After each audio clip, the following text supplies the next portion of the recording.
والنور يهدي الحائرين ضياء وفي الحشر ظل المرسلين لواء. Bismillahirrahmanirrahim. Assalamualaikum warahmatullahi wabarakatuh. Muslimin dan muslimat sedang penonton yang dirahmati Allah sekalian. Di antara perkara yang ditekankan dalam ucapan nasihat Syekh Abdul Qadir Al-Jilani ialah kita tidak membezakan antara orang miskin dan orang kaya dalam layanan kita, dalam pergaulan kita. Bahkan kita memberi suatu sikap pendekatan kepada mereka kerana mereka ini kelompok dan golongan yang sabar. Tetapi sebelum kita bercerita tentang orang miskin yang dianjurkan, yang disebut oleh Nabi SAW, supaya kita dapat membezakan miskin yang dikehendaki ataupun yang dimaksudkan oleh syarak dengan miskin yang bukan dalam kelompok dan golongan yang disebut oleh syarak. Bila kita sebut miskin secara umum, kita melihat golongan yang tidak punya rumah, tidak mempunyai kenderaan atau tidak punya kemewahan pada rumah dan pada kenderaan. Bila kita sebut orang miskin, maka kita melihat orang yang kurang keperluannya, tidak cukup keperluannya. Dan bila kita sebut orang miskin, ialah orang-orang yang perlu kita simpati, orang-orang yang perlu kita lihat dengan mata rahmat, kasih sayang dan juga keprihatinan. Tetapi ada perkara yang lebih utama untuk kita lihat kelompok orang miskin ini, iaitu kesabaran mereka dalam ujian kepada Allah, kesabaran mereka dalam menghadapi ujian Allah. Sebenarnya pandangan itu yang patut dilihat. Bagaimana mereka boleh bersabar dengan ujian tersebut. Dan tangan mereka terus menadah kepada Allah. Mulut mereka, hati mereka dengan Allah SWT. Bukan kerana miskin, mereka terus bertukar membina satu pekerjaan namanya peminta sedekah. Bukan itu. Sebab itu Madinah Al-Munawwarah negara miskin. Tapi bukan negara yang dipenuhi oleh peminta sedekah. Tapi negara yang dipenuhi dengan orang yang berjiwa tauhid yang kuat, yang kental, yang sentiasa sujud kepada Allah, yang tidak mengurangkan kasih sayang mereka pada Allah di sebalik ujian kemiskinan. Ia berbeza dengan kemiskinan yang kita faham secara salah dalam ibarat para sufi dan juga dalam ibarat syariat itu sendiri. Sebab itu disebut dalam hadis Nabi SAW. Nabi kata apa? Laisal miskin alladhi yatufu 'ala an-nas tarudduhu al-luqmatu wal-luqmatan wat-tamratu wat-tamratan. Walakin al-miskin alladhi la yajidu ghinan yughnihi wa la yuftan bihi fayutasaddaqu alayhi wa la yaqumu fayas'alun nas. Bukanlah orang miskin itu orang yang berlega-lega dengan manusia, yang datang keliling manusia meminta dengan manusia. Lalu ia pun dicukupkan dengan satu suapan atau dua suapan, sebiji tak kurma atau dua biji kurma. Tetapi orang miskin yang sebenar tidak ada kecukupan yang memenuhi keperluannya dan tidak disedari oleh orang lain untuk orang membantu dan bersedekah kepadanya. Dan tidak pula dia bangun untuk meminta pada manusia. Bila baginda sallallahu alaihi wasallam menyatakan, bukan orang miskin yang duk belega, minta sana, minta sini. Bukan itu miskin yang dimaksudkan dalam syariat. Yang diminta kita memuliakan, yang diminta kita mendekati mereka, yang bila mana kita dekat dengan mereka, kita akan dekat dengan Allah. Bila mana kita mendekati mereka, kita dekat dengan Rasulullah sallallahu alaihi wasallam. Yang bila mana kita mendekati mereka, kita belajar sesuatu dalam kehidupan. Tapi kalau orang miskin yang jenis belega lalu menjadikan minta sedekah sebagai kerja, hatta kalau diberi peluang untuk bekerja, tetap tidak mau bekerja. Maka orang ini disebut dalam hadis yang dikeluarkan oleh Imam Muslim, akan berguguran daging-daging daripada wajah mereka. Kerana tiada malu lagi mereka. Sedangkan meminta itu ialah perkara yang bersifat darurat. Meminta itu sama seperti hukum darurat dalam hukum orang memakan babi. Maka tiada cela kalau seorang yang kelaparan dalam darurat untuk memakan babi. Tetapi kalau untuk orang yang setiap hari makan babi, walaupun ada makanan yang halal, maka ini tercela. Perbuatannya haram. Sepakat ulama, seorang yang meminta dalam keadaan dia sudah berpunya, dia sebenarnya meminta bara api neraka. Islam bukanlah menganjurkan pekerjaan meminta sedekah, tidak. Islam tidak pernah anjurkan. Islam juga tidak anjurkan kita untuk memperbanyakkan golongan ini. Kita pula tolong banyakkan golongan. Tak apa, awak tak ada kerja, saya sedekah juga awak. Bukan begitu cara. Kerana ia tidak menyelesaikan kemeluk ekonomi dunia, ekonomi umat Islam itu sendiri. Tetapi kalau sekiranya ada orang yang sebagai satu bentuk ujian pada kekal miskin, bukan dia memilih untuk miskin, dan tidak juga dia memilih bekerja sebagai peminta sedekah. Dia bekerja macam biasa, macam orang lain. Dia bangun pagi, dia keluar kerja. Tapi yang maha pentingnya ialah hatinya tidak pernah melupakan Allah. Dirinya tidak pernah melupakan Allah SWT. Mereka ini dimaksudkan dalam hadis Nabi SAW. Al-fuqara'us subar julasa'ur rahman yaumul qiyamah. Orang-orang fakir yang sabar dengan ujian Allah. Mereka lah teman-teman Allah pada hari kiamat kelak. Kerana itu bila kita sebut kelompok orang miskin ini, sebagaimana Allah sebut dalam surah Al-Baqarah ayat 273 dengan firman-Nya, lil fuqara'il ladzina uhsiru fi sabilillah la yastati'una darban fil ard yahsabuhumul jahilu aghniya'a minat ta'affuf ta'rifuhum bisimahum la yas'aluna an-nasa ilhafa. Allah Ta'ala sebut dalam Quran, katanya, dan bagi orang-orang yang fakir, yang mereka ini sibuk berjuang pada jalan Allah, sehingga mereka tidak punya peluang untuk mencari rezeki mereka di dunia, yang disangka oleh orang-orang jahil seolah-olah mereka sudah kaya, dek kerana mereka tidak pernah meminta. Namun ada golongan tertentu mengenali mereka dengan tanda-tanda mereka. Mereka ini tidak pernah meminta dengan manusia secara ilhafa, mendesak. Wa ma tunfiqu min khairin fa inna Allah bi'alim. Dan apa pun kamu belanjakan pada kebaikan, Allah mengetahui. Baik, kalau kita wakafat, berhenti seketika pada ayat ini. Bila Allah Ta'ala menyebut kelompok miskin ini sibuk berjuang pada jalan Allah. Kalau mereka nak jaga agama Allah, maka sedikit terabai kemahuan dunia mereka. Menyebabkan sebahagian daripada dunia mereka terjejas. Lalu tidak kecukupan keperluan mereka. Tetapi mereka ini tidak meminta secara mendesak. Mereka mungkin minta, tapi tidak mendesak. Kerana mereka minta sebenar-benar dengan Allah.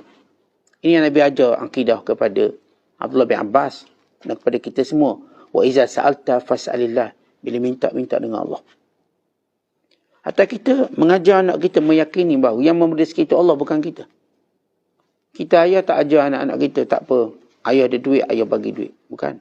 Allah yang beri rezeki itu. Kita juga ajar pada orang di bawah tanggungan kita. Ini hakikat tauhid. Supaya tidak timbul orang miskin yang miskin dunia akhirat. Yang berlaku yang kita lihat ialah orang-orang yang miskin dunia akhirat. Tidak dia bersabar dengan kemiskinannya. Bukan dia menipu dengan kemiskinannya.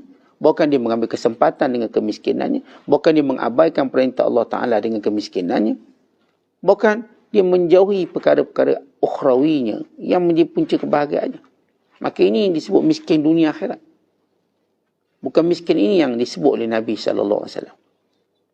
Dan miskin yang Rasulullah SAW menyuruh kita melayani mereka dengan layanan sama adalah orang-orang yang mendatangi rumah Allah. Orang-orang yang mendatangi perintah-perintah Allah SWT. Maka inilah kalangan para sahabat. Kebanyakan mereka masakin, orang-orang miskin. Namun kemiskinan mereka tidak sedikit pun menjejaskan hubungan mereka dengan Allah. Tidak sedikit. Sebagaimana mulia juga orang kaya, kekayaan tidak sedikit pun melalaikan mereka ingat Allah. Si miskin dengan keutamaan dia.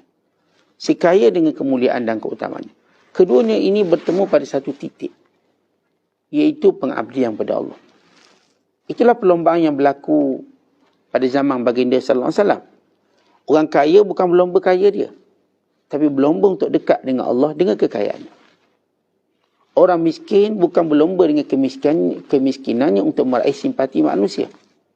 Tetapi mereka berlomba untuk mendapat redha Allah dengan sabar mereka pada kemiskinannya. Maka golongan ini bertemu pada titik pertemuan mentaati Allah.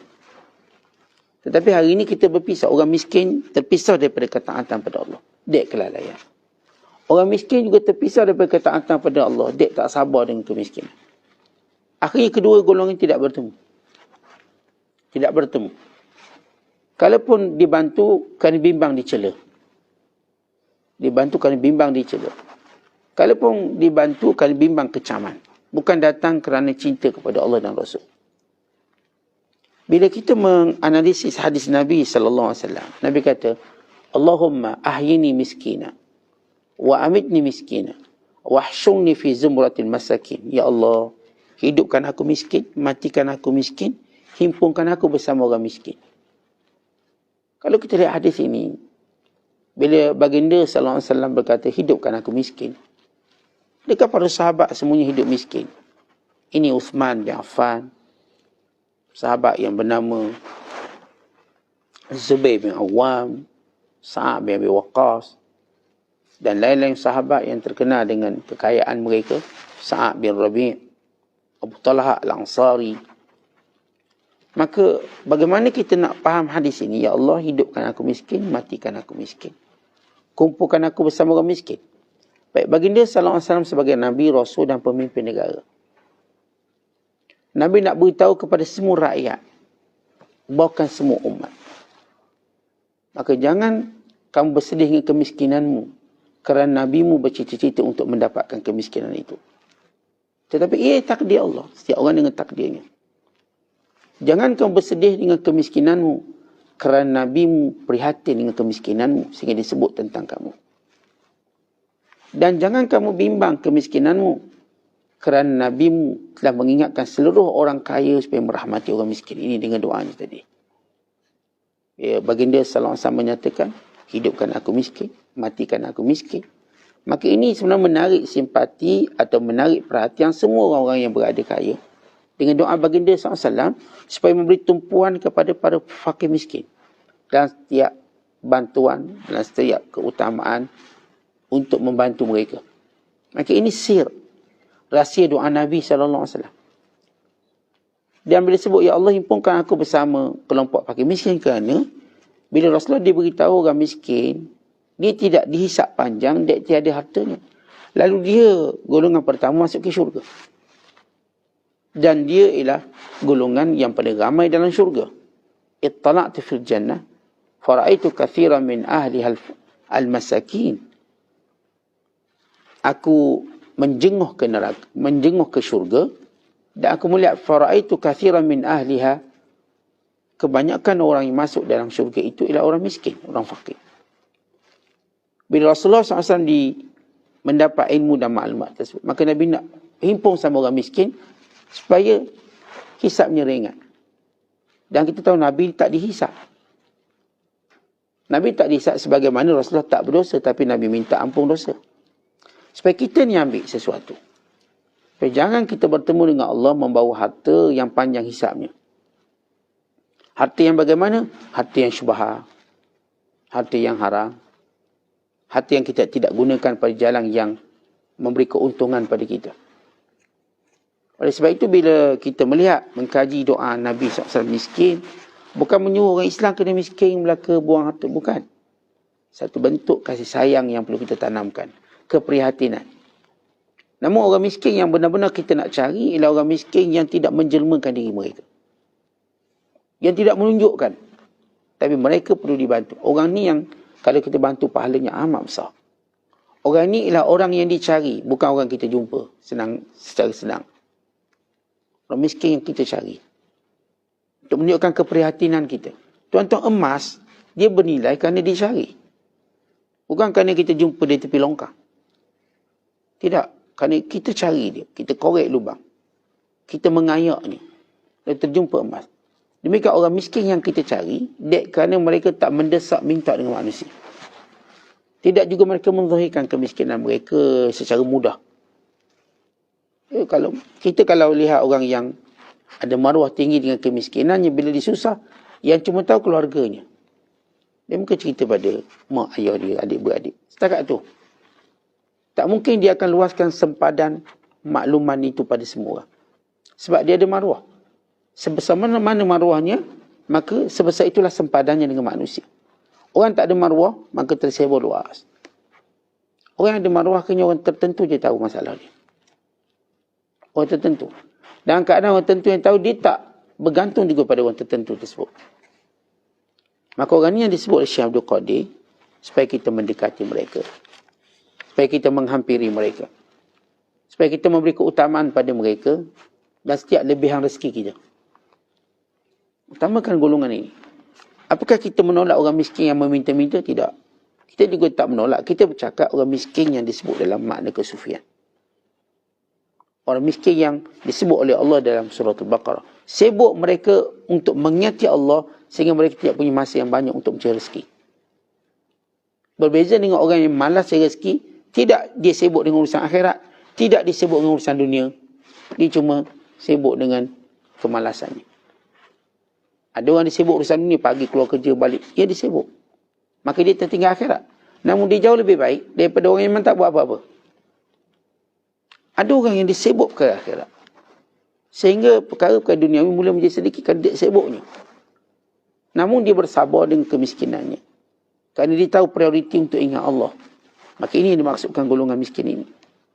Mungkin mereka sedang berpegang pada jalan Allah. Mungkin mereka sedang menuntut ilmu. Mungkin mereka di kalangan orang yang menjaga syiar Allah. Siapa nak jaga masjid, siapa nak jaga surau. Mereka dah penjaga-penjaganya. Menghidupkannya.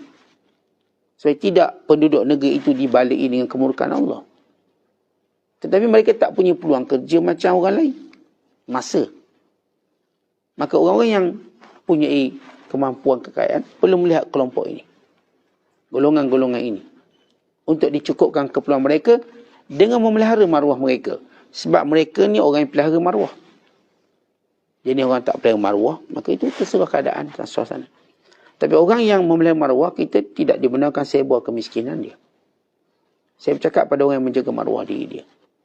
Dan dia tak mahu diketahui kesusahan dia. Maka tak patut kita mendedahkannya. Ya kita nak tolong, kita tolong. Kemudian kita tutup. Tapi orang yang tak ada masalah, maka itu bergantung pada uruf dan suasana. Orang yang memang ada masalah.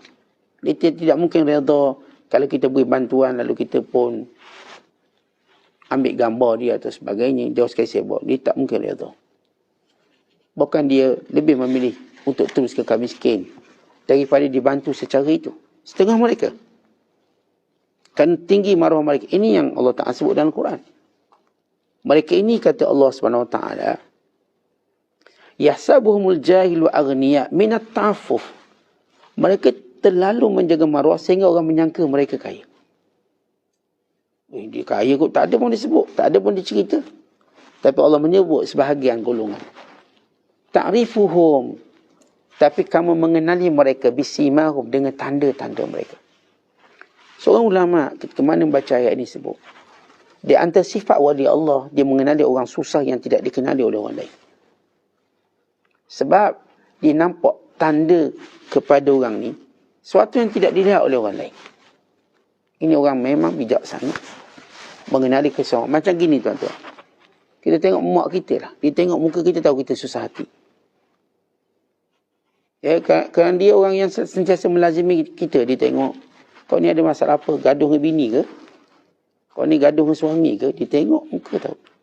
Kita tak cakap. Kau ni ada masalah duit ke? Kau ni ada masalah tempat kerja ke? Kau ni macam tak sihat je. Dia tengok macam tak sihat. Demam pengamatan dia. Maka di kalangan orang yang punya kasyaf, ialah mereka mengenali orang miskin yang tidak dikenali oleh orang lain. Orang lain pun kata orang ni kaya. Kaya lah dia. Nampak okey. Walau mereka ada keperluan yang tidak cukup. Berkait dengan anak mereka, berkait dengan kehidupan mereka. Tapi dek maruah mereka tinggi, tak mungkin semudah itu mereka nak bocor. Tak mungkin. Orang ni berjalan dengan maruah yang dilindungi oleh agama dia. Maka golongan miskin ini yang disebut oleh Syekh Abdul Qadir Jilani. Supaya kita berhati-hati dalam berhubung dengan mereka. Jangan bezakan mereka dengan orang lain. Sebab mereka ialah orang yang ditakdirkan miskin dan mereka sabar. Bukan mereka yang dalam keadaan kemiskinan lalu mengeluh sakan, sehingga menjauh diri mereka dari perintah Allah, sehingga bawa pada kekufuran yang disebut oleh Nabi SAW, kadal faqru an yakuna kufran. Hampirlah fakir itu menyebabkan ramai kufur. Maka golongan ini kalau kita mendekati mereka, kerana bimbang mereka kufur. Bimbang mereka dipermainkan oleh agama yang lain, yang cuma memberi wang pada mereka supaya mereka murtad. Maka muamalah kita pada mereka untuk jaga agama mereka. Dan untuk membina agama mereka. Dan untuk membentuk kepribadian baru mereka supaya tidak malas, supaya bekerja. Dan membuka ilmu dan ruang pada mereka supaya mereka tahu apa nak buat. Tapi ada golongan miskin yang saya katakan tuan-tuan tak belajar dia tentang kehidupan agama. Dia orang tahu, dia faham. Dia orang cukup tahu semua aspek-aspek kehidupan. Namun dia ditakdirkan miskin. Seumpama orang ditakdirkan sakit. Dia memang sabar dan sebagainya. Lalu kita menziarahinya untuk mendapat kebaikan doanya. Kita menziarahinya kerana kemuliaannya sabar dengan kesakitan dia. Jadi orang yang miskin, yang saya katakan sabar dengan kemiskinan, tidak mendedaskan hubungan dengan Allah. Orang ni kita bila muamalah ni hati-hati. Sudut mana? Jangan kita cuba membezakan dia dengan orang kaya lain. Sebab dia juga dalam kelompok orang yang mulia. Dia juga punya doa yang mustajab. Yang disebut oleh baginda SAW. Rubba ash'asa aghbara madfu'un bil abwab law aqsama ala Allah la abarra. Ada orang yang penampilannya cukup miskin. Ini kalau datang rumah orang dihalau. Tapi kalau dia berdoa, pintu langit terbuka. Jangan main dengan orang macam ni. Sehingga kita bila dalam keadaan tertentu, kita bezakan miskin ke ini. Walhal dia orang dekat dengan Allah. Ini yang dimaksudkan. Jangan main-main dengan kelompok. Sebab itu Sufyan Ats-Tsauri, bila dia mengajar di masjid, ada orang kaya, ada orang miskin yang mendatang. Maka dia akan panggil orang miskin datang depan. Dia bukan panggil orang miskin tak datang masjid tu, yang dalam masjid ni. Kerana mereka orang yang hati dengan Allah. Main duduk depan. Bahkan bila dia duduk makan, dia akan duduk dengan mereka. Supaya semua orang ingin duduk dengan mereka. Dia kemuliaan. Ini yang disebut tentang golongan-golongan yang sabar dengan kemiskinan. Yang disuruh kita kalau kita nak tolong dia. Tuan-tuan tolong yang benda yang terbaik. Dia orang miskin biasa tu, tuan-tuan beri yang benda-benda reject boleh terima. Dia tak ada masalah. Dia beri yang ni. Itu jadi kebiasaan orang memberi lebihan mereka. Tapi orang miskin jenis macam ni, tuan-tuan jangan beri lebihan tuan-tuan. Tapi beri apa yang tuan-tuan juga guna. Pernah satu ketika, orang hantar ke rumah Rasulullah daging dhab. Hantar. Nabi tak makan dhab. Tapi Nabi tak mengharamkan dhab. Lalu kata Aisyah, Ya Rasulullah, kalau tak makan, kita beri kepada fakir miskin. Kata Nabi SAW, La tut'imuhum mimma la ta'kulun. Jangan kamu beri makan kepada orang miskin apa yang kamu tak makan. Maksudnya apa? Benda yang kita selera makan, itu beri ke fakir miskin. Yang benda kita tak selera makan, baru kita nak beri fakir miskin. Fakir miskin jenis mana? Jenis yang saya katakan jaga maruah ini. Kalau jenis orang miskin biasa, dia tak kisah, dia okey. Tuan-tuan bagi apa pun dia okey. Kadang-kadang setengah bagi benda-benda, barang-barang terpakai. Kita nak buang, saya nak ni, saya nak. Dia nak. Tapi orang miskin yang saya katakan, mereka ini, kemiskinan sebagai satu ujian yang mereka sabar. Bukan sebagai satu bentuk status sosial. Ada orang miskin ni kerana status sosial mereka. Kadang situasi mereka. Ada orang miskin kerana takdir, ya semua takdir Allah. Tapi kelompok yang memang sabar dengan takdir Allah. Bukan mereka tak kerja, mereka kerja. Bukan mereka tak berusaha, mereka berusaha. Mereka keluar pagi, sama macam orang lain juga. Tapi itulah rezeki mereka. Mereka yang kita dah sebut hadis, bukan jenis ketuk pintu rumah orang minta sedekah. Tidak juga menipu untuk minta sedekah, tidak. Mereka bukan kelompok itu. Mereka mendiamkan diri. Kalau mereka meminta, mereka tak mendesak. Sekali dah cukup. Ada tak nak pinjam sikit, RM100? Tak ada. Okey, tak apa. Dah, sekali je. Mereka tak akan ulang minta. Tapi orang yang diminta akan rasa bersalah. Dia minta. Kenapa dia minta? Berbanding orang yang desak kita, kita rasa nak marah. Tentu kalau kita tengok dari pengalaman hidup kita. Seorang datang minta, tapi tak mendesak. Orang ni kita akan fikir panjang. Mungkin dia perlu kot. Dengan orang yang datang desak-desak, kita dia marah orang ni. Nipu ke dia ni? Kerana itu fitrah manusia. Oleh sebab itu bila kelompok-kelompok yang saya katakan miskin yang bertakwa pada Allah ini, supaya kita berhati-hati dengan maksud. Jangan merendahkan mereka, jangan menyakiti mereka, kerana mereka dengan Allah ada kedudukan yang utama. Mereka berada dalam doa Nabi SAW. Mereka berada dalam kelompok para wali ini. Yang kita juga beri satu contoh orang sakit. Orang sakit ini ada jenis sakit cari penyakit. Ada cari penyakit, dia berlomba haram macam sakit. Dengan sakit ni lagi tak ingat Allah. Ada orang yang sakit, dia ujian kesakitan, Allah uji dia. Dia orang taat pada Allah. Dia waktu sihatnya terkena istiqamah. Maka Allah uji dia dengan sakit. Namun dia tetap berusaha untuk istiqamah dalam ibadat. Tetap dia ke masjid, ke surau, tetap menuntut ilmu, tetap. Dengan kekurangan yang dahsyat tadi, dia tetap cuba ingat Allah. Kadang-kadang tengah solat dia boleh jatuh. Dan sebagainya. Maka orang ni, tuan-tuan, beri kemuliaan pada mereka. Ternyata mereka kelompok yang sabar. Sebab itu bila ada seorang datang, Ya Rasulullah, aku menyintaimu. Kata Nabi SAW, kalau begitu bersedia untuk menjadi miskin. Artinya kalau benar kamu cinta pada aku, pengorbanan kamu kena sanggup walaupun terpaksa miskin. Dan kita cakap dengan pelabur ni, koprak-koprak ni. Kita cakap dengan risiko. Baik kita melabur ni.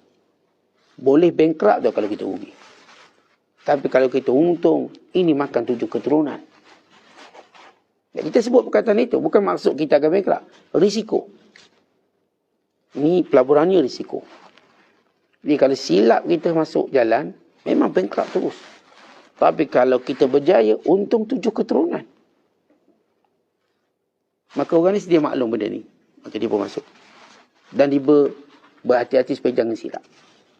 Sama juga bila Rasulullah berkata pada sahabat, kamu sayang aku, bersedia untuk miskin. Sebab risiko dia. Mungkin kerana sayang Rasulullah, kamu dipulau oleh orang kafir ni, dipulau oleh orang ni. Maka risiko tu ada. Tapi kamu bersedia untuk miskin itu. Miskin pada jalan Allah. Miskin kerana Allah. Bukan saya katakan kelompok miskin dalam sudut hierarki sosial masyarakat. Bukan. Ya mereka dibantu, tapi dibantu dengan tak sebagaimana orang miskin yang dekat dengan Allah ini. Bantuan itu kerana simpati. Bantuan itu kerana kita nak jaga agama mereka. Kita nak jaga anak-anak mereka yang bukan perangai macam mereka. Si ayah malas, si mak pun malas. Si ayah ambil dada, si mak pun boleh tahan juga. Anak-anak ni kita nak protect waktu kita derma supaya tak ikut jejak ini. Supaya anaknya bekerja dan ubah ayah dia, ubah mak dia. Maka bantuan kita pada kelompok ini lebih untuk memperbaiki agama. Lebih untuk menjaga kemudaratan-kemudaratan yang lebih besar yang mungkin berlaku pada mereka. Tapi berbeza dengan orang miskin ni. Waktu kita menolong mereka kerana sayang kita kepada Allah. Atas sebab sayang Allah kepada mereka. Waktu kita bantu mereka kerana kita tahu kedudukan mereka di sisi Allah. Kerana itu kita tak beri melainkan terbaik. Sebagaimana yang kita guna. Bagaimana yang kita makan. Ini yang juga yang dimaksudkan oleh Allah. Lan tanalul birra hatta tunfiqu mimma tuhibbun. Kamu tak akan mencapai kebaikan sebenar sehingga kamu beri apa yang kamu sayang. Dalam kelompok ini. Dan tuan-tuan kalau kelompok yang sama-sama masjid kita tapi dia susah. Kalau kita beri benda yang sama yang kita ada. Bukankah ia menjadikan dia lebih dekat dengan Allah. Kuat lagi hubungan dengan Allah. Syukur ni. Dan ini dimaksudkan dalam hadis kudusi. Wahai hamba. Wahai hambaku. Aku sakit, kamu tidak menziarahi aku. Ya Allah, engkau sakit. Engkau Tuhan sekalian alam. Bagaimana engkau sakit? Hambaku yang sakit. Yang waktu sakitnya sentiasa menyebut namaku. Kalau kamu berada di sini, niscaya kamu bersama aku. Wahai hambaku, aku lapar, tapi kamu tak beri makan pada aku. Ya Allah, engkau lapar. Engkau kan Tuhan sekalian alam. Allah berfirman, hambaku yang lapar. Yang sentiasa mengadu padaku. Kalau kamu berada pada mereka, niscaya kamu akan dengar mereka memuji aku. Lalu Allah kata lagi, wahai hambaku, ada seorang hambaku yang dia telanjang. Wahai wahai hambaku, aku tak punya pakaian, kamu tak beri pakaian padaku. Lalu kata hamba ni, ya Allah, engkau Tuhan sekalian alam, mana perlukan pada pakaian. Ada hambaku yang susah, yang tidak punya pakaian. Maka begitu. Allah tak nak sebut ada kelompok hamba yang mereka ni sakit, mereka ni lapar, mereka ni nak kesusahan. Tapi Allah menyebut tentang dirinya untuk menunjukkan kemuliaan.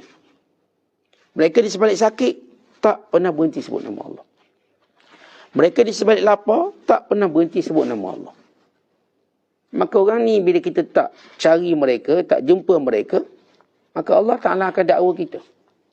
Bahkan Allah menggunakan perkataan, wahai hambaku, aku sakit kamu tak ziarah aku. Ya, memang tercengang hamba ini. Ya Allah, kamu kan Tuhan. Mana mungkin sakit?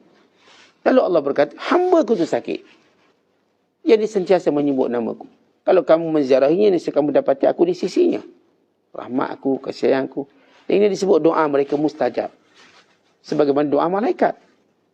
Ni orang sakit macam ni. Doa mereka mustajab. Sebagaimana doa pada malaikat. Bukan jenis sakit yang tak semayang dan sebagainya. Even tak sabar. Maka ini muamalah khusus kepada golongan-golongan yang saya katakan. Miskinnya kan diuji oleh Allah. Dan dia bersabar dengan. Bukan miskinnya kerana hierarki sosialnya. Lalu mereka ini jauh daripada Allah. Bukan kelompok itu yang dimuliakan. Tidak. Kelompok itu yang disebut dihina dunia dan akhirat. Dan kelompok ini disebut dalam hadis orang miskin yang sombong. Dalam miskin sombong, tak nak menghadap Allah, tak nak semayang, tak nak ke masjid. Tapi kenapa kita menyantuni mereka?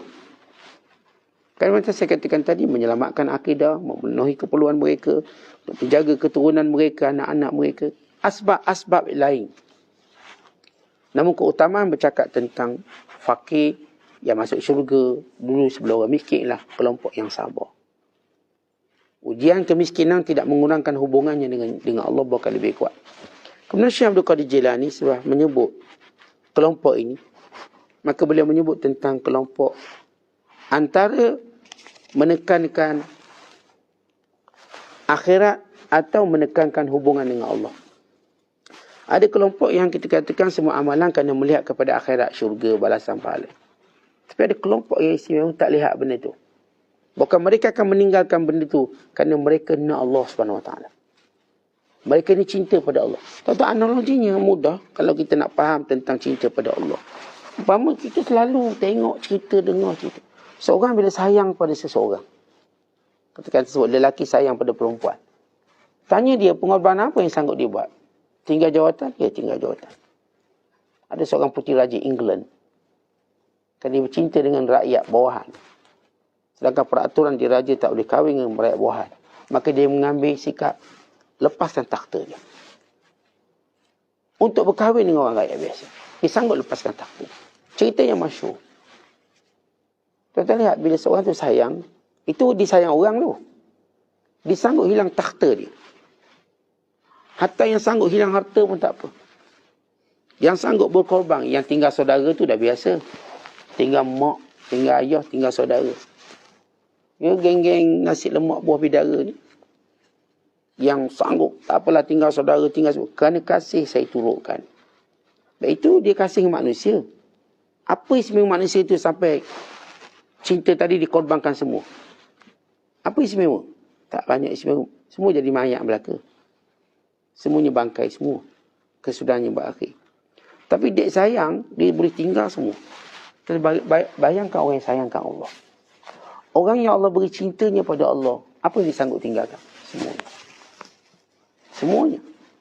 Bahkan dia bukan sekadar tinggal dunia, dia tinggalkan akhiratnya. Dengan maksud apa? Dia bukan buat amalan tu cerita pahala banyak ni, pahala tak. Dia tak ada cerita yang tu. Dia cerita Allah. Ya, orang awam macam kita cerita ada pahala, kafarah, dosa setahun, 2 tahun. Alhamdulillah Ustaz dah. Saya dah buat puasa Arafah 2 tahun dah. Kafarah dosa. Tenang. Tenang kita pada balasan. Tenang kita pada balasan. Oh Ustaz kalau buat ni pula dapat kelebihan ni. Saya solat duha rezeki murah Ustaz. Lepas solat duha tu dapat projek 200 juta. Baik, tenang kita pada balasan yang dijanjikan. Tenang kita tak dengan Allah. Tenang kita pada ganjaran-ganjaran itu. Buat benda ni, dapat benda ni. Buat benda ni, dapat. Dia tenang. Tapi bayangkan ada kelompok yang istimewa, tenang dia dengan Allah. Sehingga dia membelakangi semua cerita-cerita pahala. Tidak. Ceritanya dia dengan Allah. Dia dapat bersama dengan Allah, dengan zikir, dengan munajat, dengan doa, dengan taat. Dia tak pernah kira pahala banyak mana. Dia tak pernah kira ni balasannya apa. Dia cuma tahu ini perintah Allah dan saya akan melakukan. Ini larangan Allah. Tiada pembahagian di sisinya dosa besar atau dosa kecil. Baginya buat salah pada Allah itu besar. Dia bagi orang macam kita, tak apa, ni kan kecil je, tak apa, kecil-kecil. Kita pun dah buat benda ni, dah habis dah. Maka kita dengan mudah dengan melihat nilai-nilai pahala untuk selesa atau nilai-nilai dosa untuk kita sedikit ketakutan. Tapi kelompok ini yang disebut oleh Allah, wa innahum indana laminal mustafain al-akhyar. Mereka ini di sisi kami ialah pilihan. Orang yang kami pilih. Maka sebab itu bila Syekh Abdul Qadir menyebut kelompok golongan ini, yang mula-mula mereka ni mencari dunia, kemudian mereka mula kena akhirat. Kemudian mereka juga tinggalkan akhirat untuk mencari Allah. Kemudian Allah kembalikan mereka ke dunia. Dengan maksud Allah jadikan mereka untuk pegang urusan dunia secara amanah. Lalu mereka memegang pemerintahan. Dalam keadaan hati mereka tidak inginkan sesuatu pun daripada pemerintahan tadi. Sebagai contoh, Rasulullah SAW. Nabi merintah. Nabi nak ke segala kemewahan dalam pemerintahan? Tak nak. Menjalankan perintah Allah. Demikian Abu Bakar, demikian Umar, demikian juga Uthman dan Ali. Demikian juga kita baca kisah Umar bin Abdul Aziz. Sehingga ada orang cadangkan, wahai Amirul Mukminin, keluarga kamu miskin. Apa kata kamu ambil sikit pemberdayaan negara untuk beri pada keluarga kamu, nanti kalau kau mati, maka ada sesuatu untuk mereka. Lalu apa kata Umar bin Abdul Aziz? Kalau sekiranya keluarga ku ini orang soleh, maka Allah akan jaga mereka. Bukan harta tu jaga mereka, Allah jaga mereka. Kalau mereka orang yang soleh, Allah akan jaga mereka. Maka aku tak perlu bimbang sesuatu pun. Sesuatu pun aku tak perlu bimbang. Sebab Allah Ta'ala kata apa? Wallahu yatawallas salihin. Allah jaga orang soleh. Lihat, dia tak terima pun cadangan, ambil duit untuk simpan, beri pada anak. Tak terima cadangan itu. Kerana orang ni bila ada Allah, keyakinannya pada Allah. Kita tengok orang yakin pada insurans. Dia bimbang tak tinggal apa-apa duit, tak bimbang. Sebab dia dah beli insurans. Dia tahu nanti dia mati, insurans kabur semua. Bini dia dapat 400,000, anak-anak dia dapat 4 juta. Maka dia relax. Dia tak perlu beri duit pada bini dia. Tak perlu beri duit pada anak-anak dia. Anak-anak dia pun tak ada akaun. Bini pun tak ada akaun. Dia dah buat, dia beli satu insurans. Andai kata dia mati, isteri akan dapat sekian, anak dapat sekian. Even dia tak payah beritahu isteri dan anak-anak dia. Bila mati, baru isteri dia tahu. Oh, dapat banyak. Kau tahu macam ni, biar dia mati awal sikit. Banyak dapat. Anak-anak tengok, oh, dapat 4 juta. Kaya kita. Ayah ni perlu tak beritahu? Tak perlu beritahu. Dia diam. Bagaimana orang yang ada dalam hatinya Allah. Even dia tak perlu beritahu pada anak dia, Allah jaga kamu. Tapi dia didik anaknya soleh. Yakin pada jaminan Allah, Allah akan jaga anak dia. Allah akan jaga isteri dia. Allah akan jaga semua. Begitu gambaran ringkas. Si ayat yang simbolik yang disebut oleh Syekh Abdul Qadir terbang sana, terbang sini. Ia pergi pada natijah yang saya sebutkan tadi. Bila seorang cinta Allah, dia sanggup kehilangan semua. Itu tahap tertinggi yang dimiliki oleh para Nabi SAW dan diikuti para siddiqin, diikuti para awliya as-salihin. Wallahu a'lam bishawab. Assalamualaikum warahmatullahi wabarakatuh.